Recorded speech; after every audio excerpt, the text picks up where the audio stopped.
through ESP. We did just start recording, just so you know, so this recording will be available afterwards for those of you who want to review the information, or if somebody registered and wasn't able to make it today. We are lucky enough to have Kathleen Howell with us today. And the title of today's webinar that she's going to give is Own Your Time, the Art of Crafting Your Days. And I love that title because I think there is definitely an art to it, something that we can, always practice, always continue to learn. I don't think we ever get to a point where we say, oh, I'm good, nothing else to learn about this, I'm set.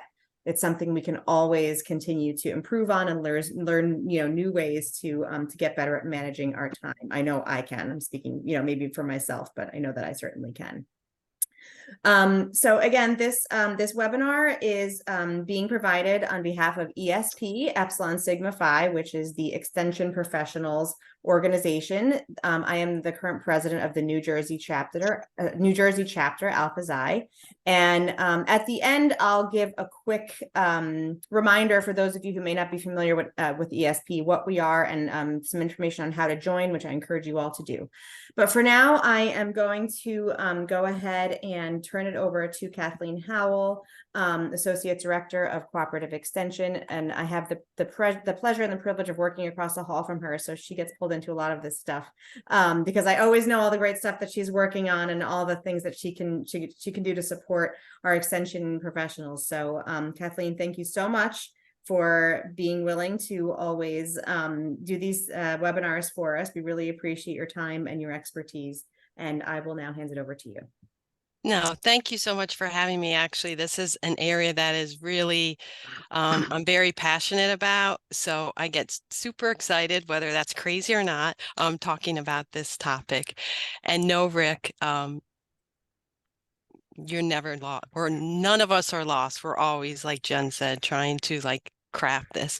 And you'll know when I have Steve kind of cue up my presentation, I changed the title slightly to kind of being a steward of your time, because I figured that was really extensionist, right, Michelle?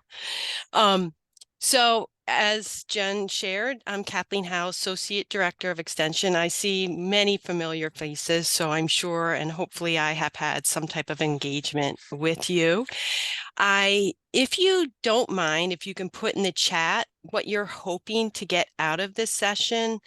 And if I don't cover it here, I certainly want everybody on this call to know that I am here. Again, this is a passion of me. I went through a journey. It's changed different seasons in my life, up and downs. And just over the past few years, I talk about finding your purpose and your passion. And I was one of those people up until I was almost 50 years old. I was still struggling with that. And it's only been over the last few years, some of the work I've been doing in terms of kind of studying the science of happiness and time management, that I realize, and my purpose is serving and helping others. And I mean that from the bottom of my heart. So an hour is not a lot of time. There's tons of information, but I hope that you'll walk away with maybe a mindset shift, and I will provide some tools and strategies. But please know, after this, I welcome calls, conversations with individuals, with teams, what have you, to continue to see our folks thrive. Okay, so Steve, if you want to advance. Okay, so here's the goals that I kind of set out for the session today. Again, it's a lot, but if I can have you kind of look at your mindset differently and take away some of the tips, tools, strategies, or pieces of that may work for you. We'll talk about that. Everyone's different. Everyone plans in a different way. Everyone has different values, personality types. So all of that kind of comes together. So you need to figure out what fits for you at that time, because as we all know, we go through seasons of life and that will change. So if you can, my goal is to have you kind of frame your mindset and understand the value of your time, but more importantly, your energy and then your calendar.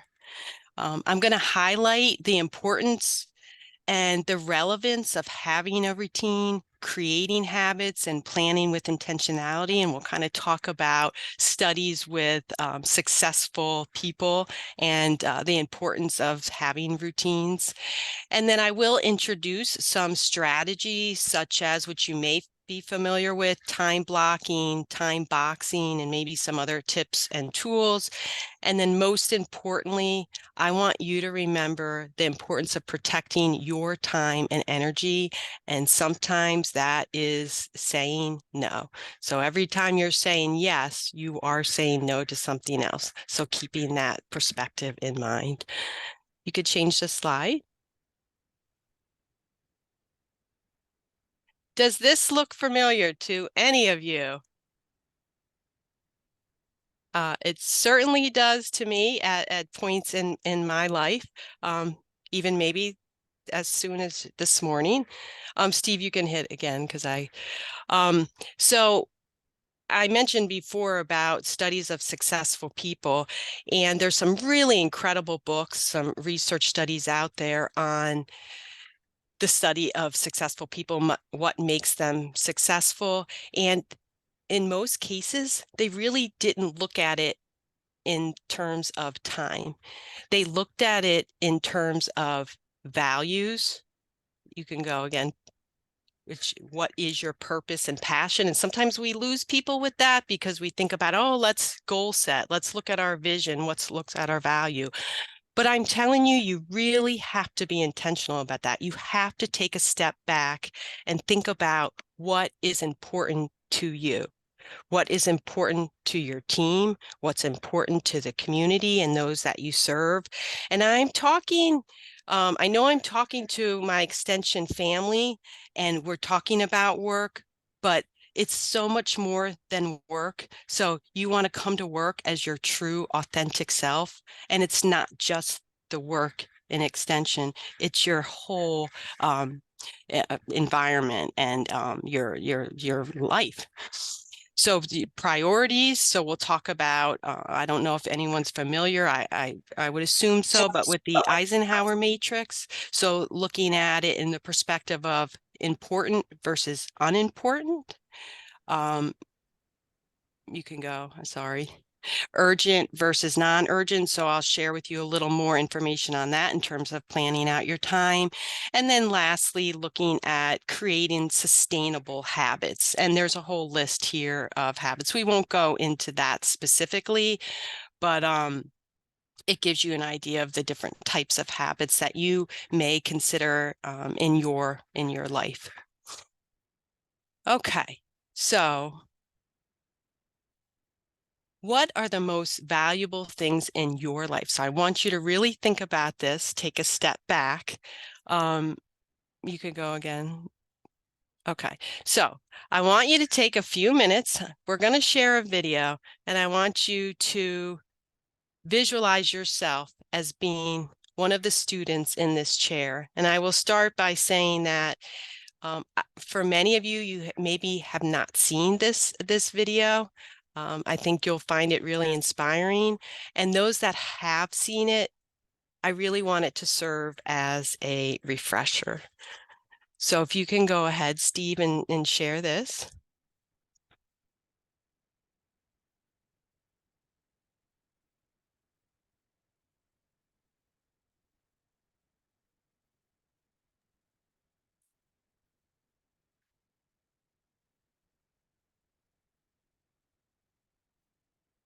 You may have to come out and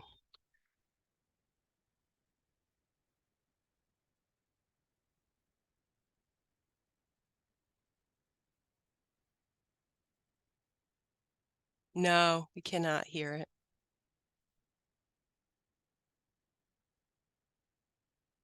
Give me 1 second to reshare it with the video and the audio. Share sound. Sorry about that, folks.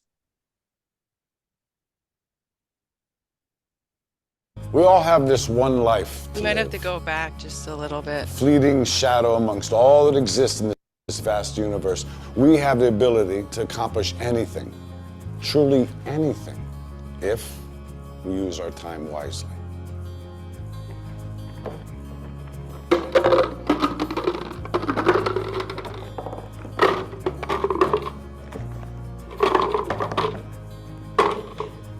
Is this jar full? Yes.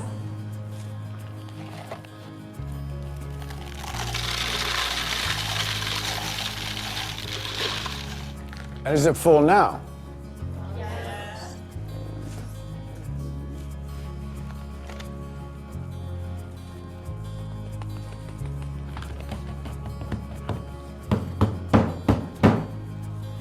And how about now? Is the jar full now? Yes. Yeah, it is.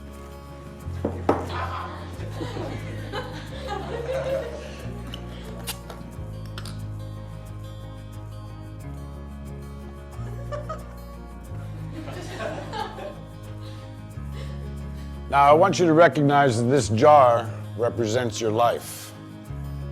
Golf balls are the important things, your family, your friends, your health, and your passions. The pebbles are the other important things, your car, your job, your home. And the sand is everything else, it's just the small stuff. Now, if you put the sand into the jar first, you won't have room for the pebbles or the golf balls. And the same is true in life. If you spend all your energy and your time on the small stuff, you won't have time for all the really important things that matter to you. Pay attention to the things that are critical to your happiness. Take care of the golf balls first, the really important things.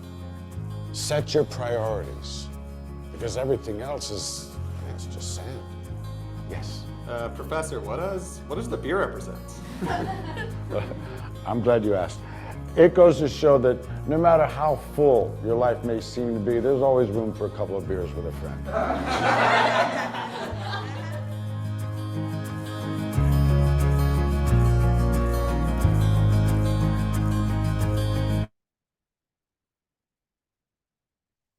Has anyone seen that video?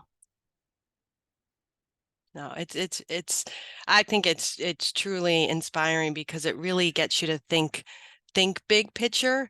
And sometimes I know working with you all in extension, so many of you are so passionate about what you do. It's just incredible and inspiring to me to watch all you. But on the other hand, I unfortunately see the burnout in so many of you. And I see that and I hear that through conversations with a lot of you as individuals, in some of my HR practices, in terms of like onboarding and exit interviews. I hear that from so many of you. And then speaking to my national colleagues, I hear it from them as well. So you all need to set your priorities, look at the big picture, because we know you're passionate about extension, but you also have to be able to thrive and bring your best self to work. So I just want to make sure that I share that with you, and we are here to support that, and I'm here to support that. So I want to take a few minutes. Hopefully you have a piece of paper and a pen nearby, and I'd prefer that you write it, not do it digitally. And I want you to take 2 minutes, and I'm going to use my little timer, and I want you to think about your big rocks and what are your values in life. So take 2 minutes and jot that down on one half of the piece of paper.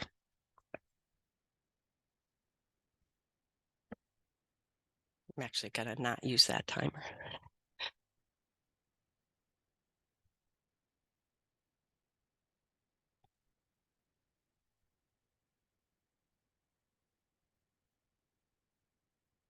So your rocks and your pebbles, not the sand.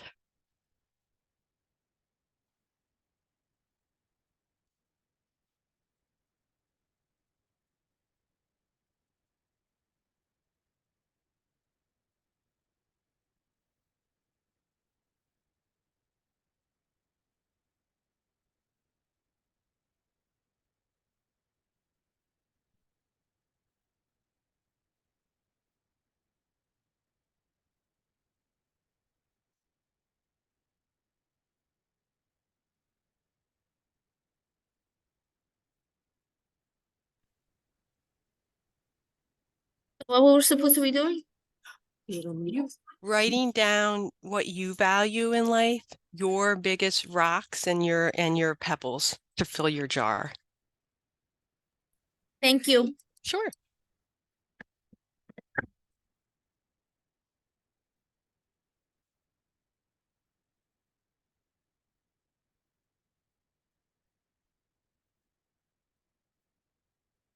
About 30 more seconds.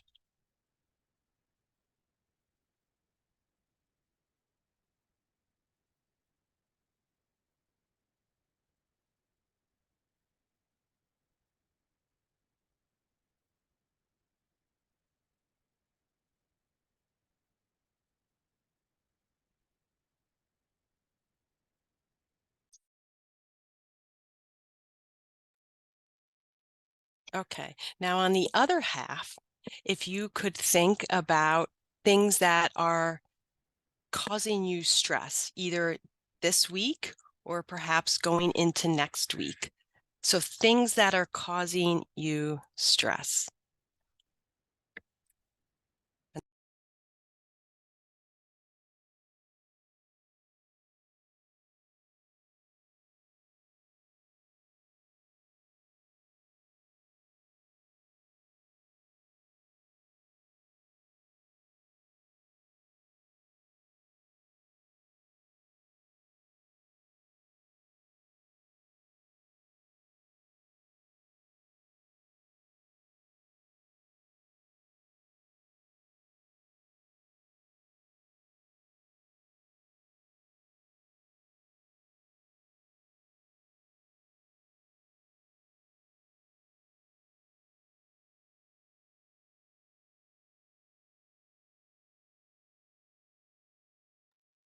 Like 30 more seconds.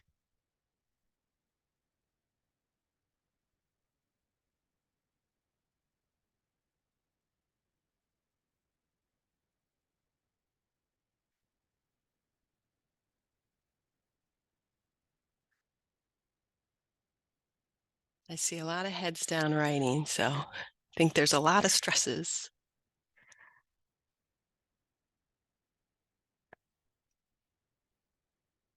Okay, if you just kind of put that off to the side for a little bit, and Steve, if you wouldn't mind going to the next slide.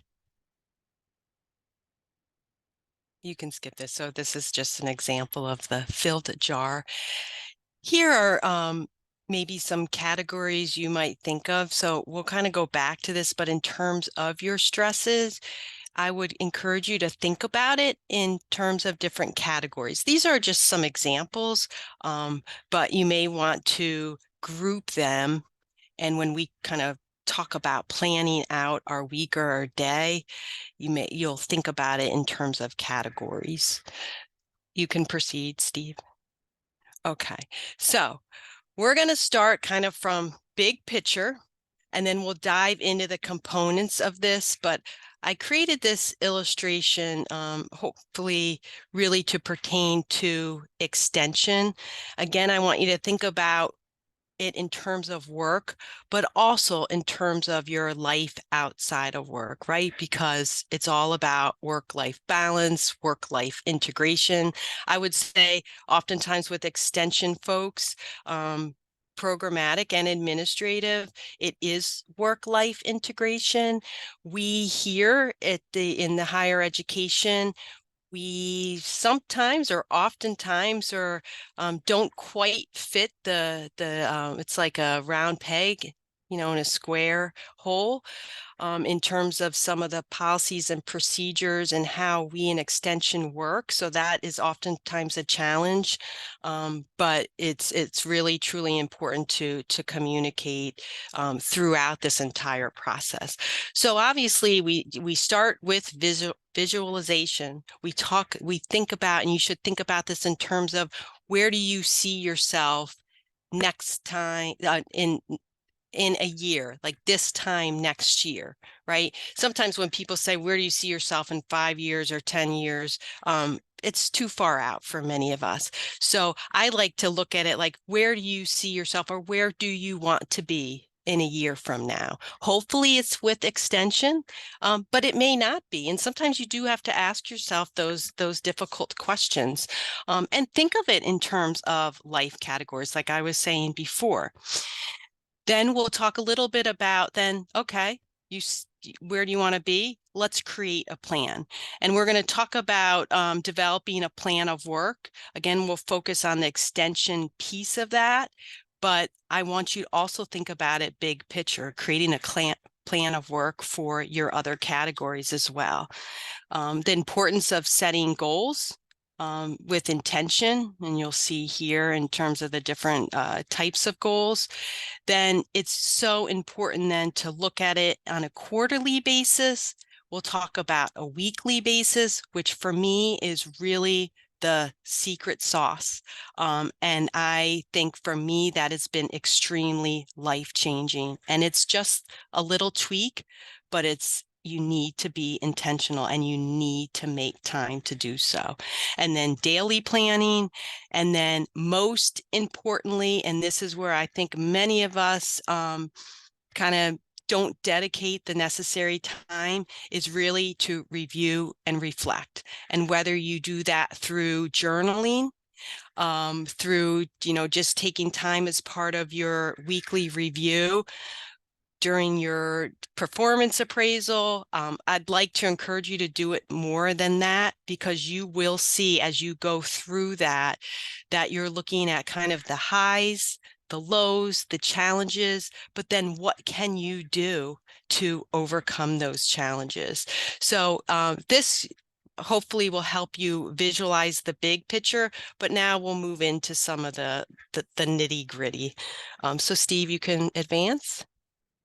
All right, so a plan of work. So where do you start? You start with that vision. Where do you see yourself in a year? And then you start goal setting. I would encourage you to have an individual plan of work. And I even would say to start with I like to call a personal instruction manual. And it's one thing I really want to try to enforce in extension, especially when we come on board or we have a new team member, we have a new supervisor. What do you need to do your best work? How do you like to be communicated with? What irks you? Think about these types of things. But where I think we get lost is we don't share that information, so there might be, for me, my work style is we were joking before, I struggle with multitasking. And in a way it's good, because if you read the research on multitasking, it's actually not really beneficial. But anyway, aside from that is, so I like to communicate that to that. So if people in my office want to reach out to me, I get very overwhelmed with getting texts, getting emails, getting phone calls. And I literally get it. For me, it's chaotic. So I like to express to my folks here, or the folks I work with, listen, if you need me, come knock on the door. If you text me, just know that I might not respond. If I'm in a meeting, I try to really be respectful of the time. That's a value to me. And I was talking to Steve beforehand, sometimes we even struggle with, okay, what is a value of mine? You have people that might not necessarily know their value, know their purpose, know their passion. But I heard something recently, and she said, you know what, with a value, think about something that irritates you, right? And I thought, you know what, for me, it is people being late. Okay, so then I thought about it more, and I said, so I look back, and hence is why I do all this time management stuff. But it comes back to respect of others and respect of time. And that is a value of mine. Now, because of a lot of the DEI work and stuff that I do, I also now am more self-aware too. Time may not be as important to others, right? And especially culturally. So I am more mindful of that in terms of that. So going back, it's just really, truly important that you communicate your personal plan with your team, with your family, with your supervisor, and vice versa. So not only would I encourage you to create an individual plan of work, but like I said, share that with your supervisor, share that with your team. And if you're a member of a team, then obviously you're going to have a plan of work that will be for a team. I'm thinking, like of FNEP or SNAP Ed. So you're working on a plan of work for and with your team. You can proceed, Steve. And then these are just some, so a plan of work. And what I'm finding in extension is, I'm sending all this stuff out, talking about the outcome impact, but we got to take a step back, like outcome impact, but we didn't even plan out the work, in general. Now, some of us are doing that, but I think we do have to make that intentional plan to take that step back and plan it out. So you'll see here, a plan of work is a document that serves as a guide for program planning, implementation, and evaluation over a specific period of time. Essentially, how you, as an extension professionals, will respond to local and statewide issues. And then a plan of work is not about performance or accountability. Really, it's the tool that you are using to improve your program planning and your communication. So you're demonstrating your mission, purpose, visions, and values, but more importantly, hopefully that's in line with extension as a whole. And here's some quick components to think about when you're actually creating a plan of work. What is the project? And why are you doing it? What is the issue that you are trying to resolve or solve? Who is your target audience? Are you trying to meet the needs of high school students, underserved populations, what have you? But you're really important to think about who that audience is and why there is an issue. And then based on that, what are you looking to change? What is the intention and what are you expecting out of your project? And then what is the action plan? What are those steps you are going to take to meet the needs of this target audience? And then lastly, an evaluation plan. So just like reflection and review, you need to take time, dedicated time to evaluate. And just a food for thought is we are looking very seriously at an evaluation type of position here in extension that will really help extension broadly focus in on that area. So they'll have area of expertise. So if you can remember the illustration I had in the beginning, breaking down the steps. So now, you set your actions, you set hopefully your goals, but now you're going to look at it at yearly. And then I would suggest doing some type of quarterly planning.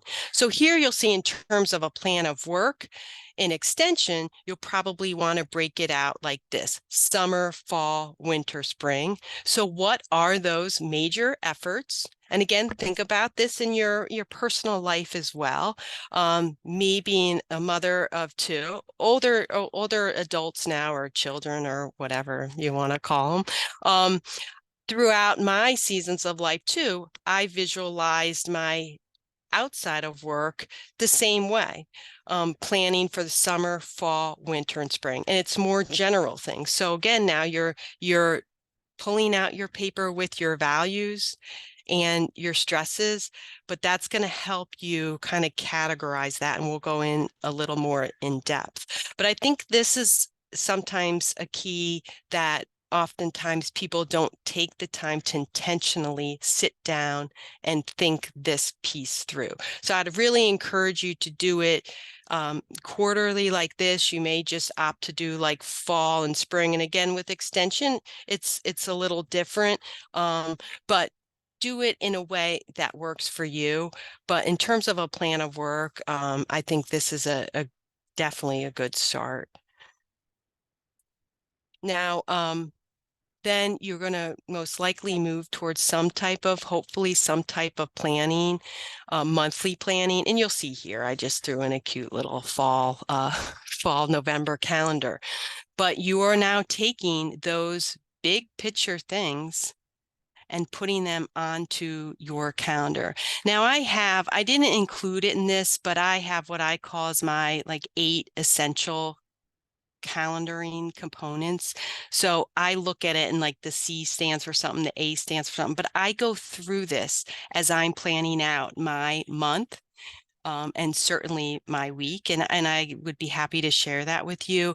But it's important that I think about what are my appointments. So if I have major doctor's appointments coming up or counseling appointments coming up, I make sure to get that on my monthly calendar. If I have performance appraisals, get that all on the monthly calendar. So you're really capturing if you have projects due, so that you can see big picture. Okay, this is due. Let me now have it there and kind of do a counting back so I can plan accordingly and kind of count out. Steve, if you advance, I think I have, so here, and these again are examples. Sometimes I meet with people, I talk to them, have a conversation, get a little more information out about their work style, their personality type, and then we figure out together the type of calendar that might be best or work more appropriately for a person. But this is just an example of a weekly calendar. So when I'm actually doing my planning, and we'll talk about this, I think I have it on a later slide, I would definitely encourage you to craft out some time in your calendar. You will see on my calendar, if you had access to my calendar on Fridays, I literally have a section in my calendar that says plan. And that is when I use my time I take out my monthly, I take out my weekly, and I handwrite my plans in my calendar. So you'll see, I actually, I'm being pretty vulnerable in this session. I'm a 52-year-old that loves stickers. It's a great form of self-care for me, but they are functional too. And when I tell you it's been life-changing, I feel, again, I'm not perfect because I'm just waiting now for the next person to say, Kathleen, wait, you missed that deadline.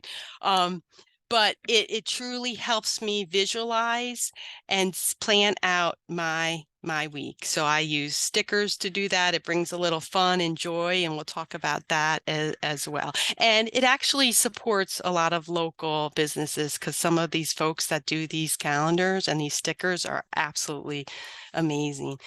And another thing I wanted to share, and I know this might sound kind of but I'm going to say it because I think we need to talk about it more. Females, it's really important that you think about your menstrual cycle with all this. There is so much research out there, and I'd be happy to have individual conversations. I think we need to talk about this more, but there's a whole kind of science or crafting your calendar based on that. Your energy levels change. Now, I realize that we don't all necessarily have the same control over our calendar, and I'll be honest about that. So that's why I encourage to have these conversations, because these are things that I think we need to be more intentional about. So, if you're really looking to really do a deep dive into and doing your plan of work, you females out there, you might not want to block time to do that work the week before your menstrual cycle. And I'm not kidding you. And I think it needs to really be taken seriously. But anyway, but that's kind of examples that you need to be intentional about when you're actually planning out your month, your week, and so forth. So this is just an example. And if you go to the next slide, Steve, you'll see here too. So along with what I was just saying, really the key too is energy. So you need to figure out, and many of you probably know, but when do you find you are most productive in the day? So for me, it is morning, but that is not the case for everybody, right? But for me, it's morning. I cherish my morning. I have a morning routine, which I like to call my good day ritual. We'll talk about that a little bit. But in terms of my focus and my deep work, ideally, I'm best when I do that in the morning. So you'll see, and we'll talk a little bit more about time blocking, but you'll see that I intentionally craft my days in a way where when I need to do strategic work, you'll probably see it on my calendar between like 9 and 11 o'clock, because that's when I'm most productive. And in terms of self-care, and for me to start my day as best as I can and to bring my true authentic self to work, I also need that first hour or so in the morning for me. So I have a morning routine. It's obviously changed during my seasons of life. I'm now a partial empty nester, so it's my morning routine is a little more extensive. It was not always the case when I had, young kids, or if you have other priorities. And for me, it's a very important. Reading is a passion of mine, to do reading and journaling. Drinking my water with my electrolytes, doing some exercise. So I make sure that I do as much as I can given my, what's ahead in the day. And I know what's ahead in the day usually because I'm taking that time the night before to go over what I have in terms of the next day.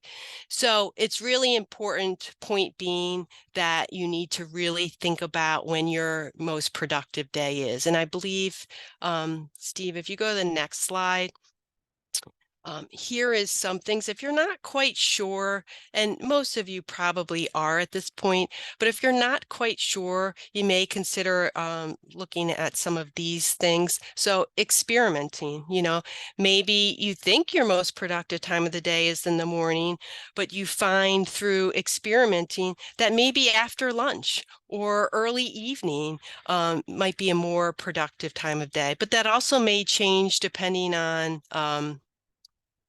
seasons of life as well.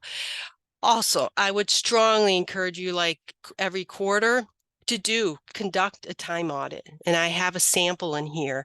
And when I say conduct a time audit, that means tracking your time from what you're doing at work, what you're doing at home, and then actually doing an analysis of that. And not only tracking your time, but tracking your energy. So whether you do that on a 1 to 10 scale, an emoji, because that's really going to see too what brings your energy up, what brings you joy, because that's the type of stuff you got to make sure that you also get on your calendar, whether it's daily, weekly, monthly, but that's the motivational, that's the inspiring stuff. And if you don't have that, you're not going to bring your true authentic self to work. So definitely conduct a time audit. There's some really good information out there. I'll share with you some resources at the end. But Cassie Holmes has a whole book on Happier Hour, and actually she's kind of she teaches a college course now, which I do too. So I've incorporated a lot of that stuff in it, but it's really intriguing. It has a lot of information on conducting a time audit. Note patterns of inactivity. So there might be times you notice, oh, I'm going on Instagram a lot between like 3 or 4. Well, that's probably when my energy is low. So when I can plan intentionally, I'm probably not going to plan to do, a performance appraisal or some of my deep work during that time. And then lastly, be aware of your ecosystem and continue to reassess. So I know me personally, when I'm doing deep work or strategic work, I need to set this timer and move in a location where I don't have my computer, assuming I'm not using that for that project or whatever. I don't have my phones, what have you, because I know I get incredibly distracted by technology. And I'm working really hard on it. And I've had to communicate that to staff. And I guess that's another value because I also find myself getting frustrated when I am at meetings or working, trying to work productively, and there's a lot of interruptions. And I'm not talking like emergencies or anything like that. So you have to be aware of your surroundings and the work you're doing and try to make sure to accommodate that to meet your needs. Okay, next slide. So I want you, and obviously we don't have time today, but you will get these slides. I want you to create your own DOPA menu, right? What I keep saying, what brings you joy, what inspires you, what's fun. You got it. Life is too short. You get one life. So you got to think about those things that will bring you energy, because that's what you need to do if you're working on something and you have no focus anymore. That's a sign you got to get out for a walk, whether it be 5 minutes. You got to do an adult coloring book, whatever works for you. But you'll see here, just like a menu in a restaurant, and this is a really cute way of thinking about it. And the person I got this from is actually a counselor and works with a lot of ADHD folks. And so a lot of this stuff that I try to focus on too is geared toward that as well. But you'll see, Steve, if you go to the next slide, this is a really good, I think, illustration, maybe a helpful tool for you to think about it. So you have, okay, starters. So what are some quick things when you need some revitalization? So you just got out of a really hectic, stressful meeting. Okay, what would help you, right? Rosemary, like, what would help you? Not what would help Kathleen, not what would help Michelle. So for me, it might be stopping, petting my dog, which I don't have a dog, but grabbing a snack, making a cup of coffee. So think about it in these categories. Again, be intentional, take some time to do this and have fun with this process. So I'm not on TikTok, but I do, like I said, have some young adults. And if you go on TikTok too, you'll see some really inspiring, I guess, DOPA menus out there. So it was, I guess, something that trended. Okay, next one.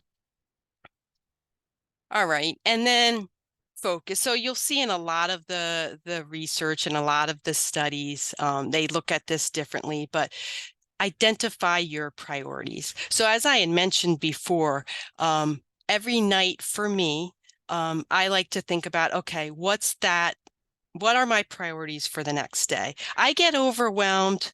For some people, to-do lists work great. And I will say I do a to-do list. I do a brain dump, kind of what I had you all doing earlier with your stresses. But for me, I need to intentionally think about it in more of a smaller capacity. So a lot of the research shows identify 3 priorities. I will do 3 priorities, but I also will kind of highlight what is that most important task that I need to get done the next day. And then I will feel accomplished, but it truly is a priority.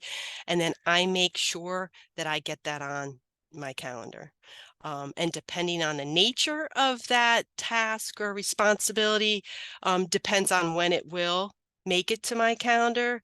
If it's something that involves a lot of focus and strategic work, then obviously for me, that would ideally be in the morning.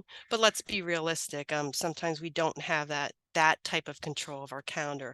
But I think if you're intentional and think about it and think about your energy level and are able to kind of work together as a team and communicate it, definitely the stakes are, I think, higher.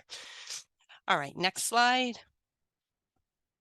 And here it just talks again about a productive time. Now, there have been studies on most productive times, and you've probably heard a lot of people are morning people, but really I like to look at it most people are productive the first 2 hours they get up. So you're thinking, because, there's people doing shift work, there's people, overnights, there's people that say they're night owls, might get up later. So really try to look at it more like your first 2 hours in the morning. And that has a tendency in the studies to show that that's when most people are productive.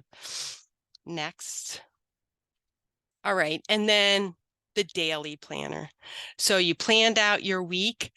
Now you look at the next day. A lot of people use, I'll be honest, I'm more focused on the daily planner. So if you see my calendar, I need to see it all in one.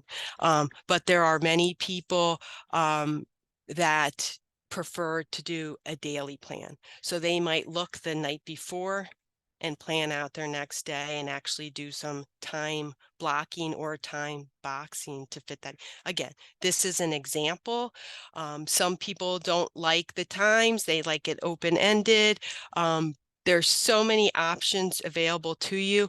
I would encourage you, if you don't use any type of a planner and you're like really inspired now to do so, I would encourage you to start with the paper planner. There, again, is so much research on the impact of writing and retaining, but also for me, it has led to not focusing on technology and the digital and the distractions. So I'd encourage you too, if you're kind of practicing this, to maybe use a paper planner. I have tons of ideas and thoughts, a lot of free downloads as well. But I want you to, again, to be intentional about the process. So this is just an example actually that I pulled from Canva, and you can craft it the way that fits your needs. Next, I know we're already. So I had mentioned some strategies, time blocking and time boxing, and then the time audit, which we did already discuss. Steve, if you'd go to the next one, I just want to show you an example. When I say time blocking, so this is just an example that I want to share. If you look at the left-hand side, so this is kind of the step one. So this is mapping out your blocks. And think of it also in terms of your values. So in this example, and I have kind of crafted this in a way that works best for me, but you have self, family, create, manage, meet, buffer, and plan.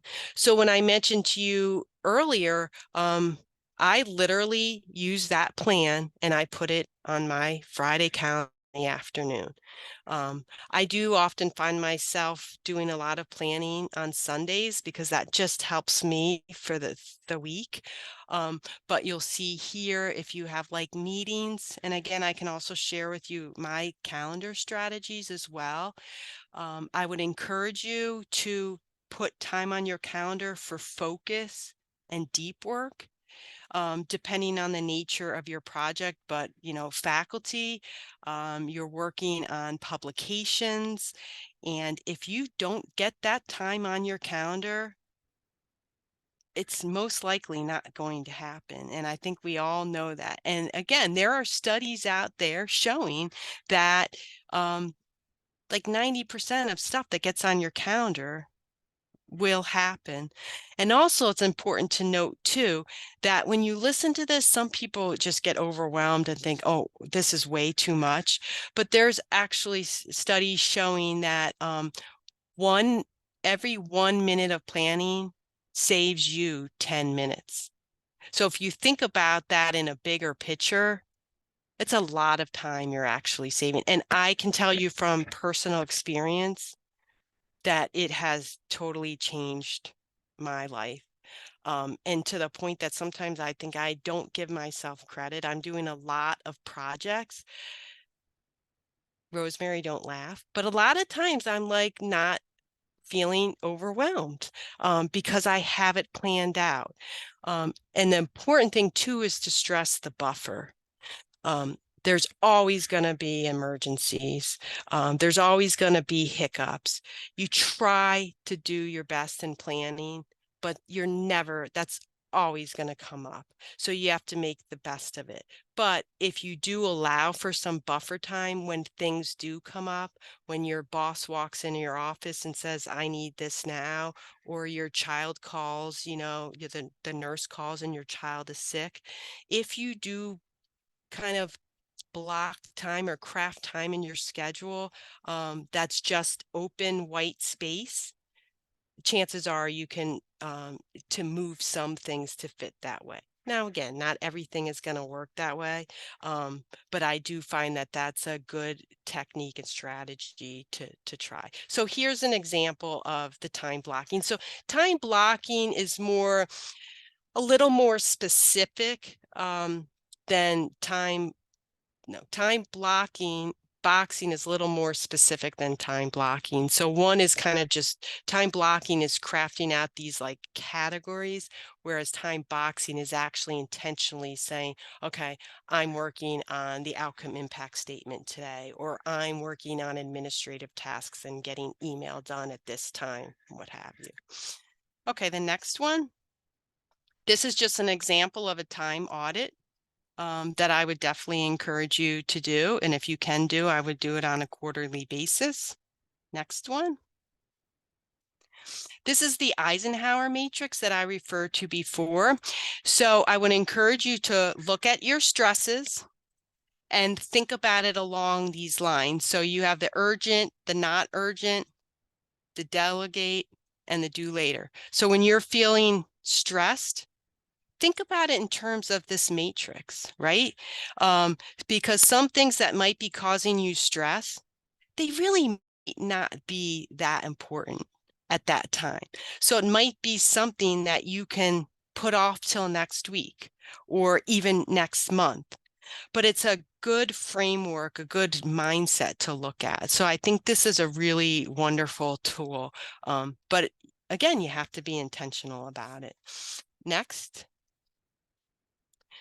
So I showed my little timer before, and I will tell you, this is an old school technique, but I think it's really kind of resurfacing. And I shared this with the students in the Burn seminar that Sarah Elnakeeb and I are teaching for the first time, and it's all on time management and college success, what leads to college success. And we shared the Pomodoro technique. And I'll tell you, so that's essentially working for 25 minutes, taking a 5-minute break. So then you can look at your DOPA menu and what can you do in that 5 minutes, going back, working 25 minutes, 5-minute break, again, 5-minute break, and then a longer break. And that when we talked and reflected with our students, most students said that this was the most effective thing that they've learned so far this semester and that they are utilizing. Also, think of it in a way that works for you too, like depending on the nature of your work, maybe, and how you focus, maybe 25 minutes is too long. Maybe you do have ADHD, so you want to break it down into 15 minutes. Or maybe you need 45 minutes to really get into the flow, into the focus, then you do 45 minutes, or you change it up. When I'm doing certain projects, I do the 45 minutes. But this is a wonderful technique. It's, I guess you would say it's old school, but I think with all the technology now, people are really looking for ways to help with the distraction. So I want to get away from my phone. I literally use a timer. I have like a tomato timer, the true Pomodoro timer, and I would encourage you to try it when you can. Next. And then earlier I spoke about morning routines. This is just an example. You do you. But if you read a lot of what makes people successful, there's a wonderful book, which I think I have, well, it's down here, but I also have in the resources, and they studied like top CEOs, top athletes, top college students, and one of the main things was morning routines. So this is just an example. I think sometimes when people hear morning routines, they think of like the meditation for a half hour, 45 minutes. And honestly, you make what works. You look at that DOPA menu, you think about what brings you joy and fun, and you craft that in your day. And then, and here's just a little excerpt from that book, 15 Surprising Things That Ultra Productive People Do Differently. And part of my passion and purpose of going into this too was I don't necessarily want to know what the top people, I'm not going to be a top author. I'm not going to be a top CEO. I want to help those around me be their best self. So these are just some ideas, but I will tell you they were common themes throughout these highly successful or ultra productive people. Next. And then lastly, I have a bunch of resources here, ones that I could fit on this page. I have tons I will share with you. Two extremely beneficial, impactful books that I have read most recent. Build the Life You Want, Arthur Brooks. He co-authored this with Oprah Winfrey. It just recently came out. He is studies the science of happiness. All this to say that there's so much value in this book. I would strongly encourage a read. And this book too, Everyday Dharma by Sunil Gupta, goes over a lot of this finding your passion and purpose, and has this like Indian culture spin, and these beautiful stories that resonate with they definitely resonated with me. So I'd encourage you to do that. Also, the next slide has some podcasts. I recently heard a terrific podcast with NPR on it's called Body Detox on technology, and it's scary. So I'd encourage you, especially those of you that have kids or are around young kids, take a listen, because it's scary, but it makes this stuff all the more important. So that's all. I could talk forever. I hope you found some value, but I do want to say that I am here. I want to help people that are struggling, or people that just need some assistance in kind of managing goal setting. I'm here for you. A biggest value of mine too is trust. So this does not have to be, if you want to just reach out to Kathleen and it's a one-on-one, my door is always open, and I'm here for you. So that's my spiel. Kathleen, thank you so much. I just think I have so much to learn about this. This is not my strength at all. And I'm taking little baby steps to get better at it, because I feel like that's what I can manage at this point with all the things going on. But I loved how you mentioned that the 1 minute of planning, leads to this great increase in productivity. That I feel like for me was very motivating, because I'm like, okay, yeah, this is a good investment, get a good return on investment for your time that way. So thank you for that, and for all of the other wonderful tips that you shared. I learned a lot, and I really appreciate it. And I'm your progress partner, or whoever is on this screen, find your progress partner, because it's truly a journey. And I like to say, like, rather than a map, look at it like a compass, like toward your North Star, and that may change, and it will change. But you all inspire me, the work you do. And like I said earlier, when you're thriving, I'm thriving, and the organization is thriving. So without you all, it's brought me so much passion watching the extension folks and what they do. And I want to share your story. I really do. So keep doing the good work. I know it's hard. And like I said in the beginning, you're all so passionate. And on the other hand, I see the burnout, but know that you are all doing such wonderful work, and it's being seen. Thank you for that.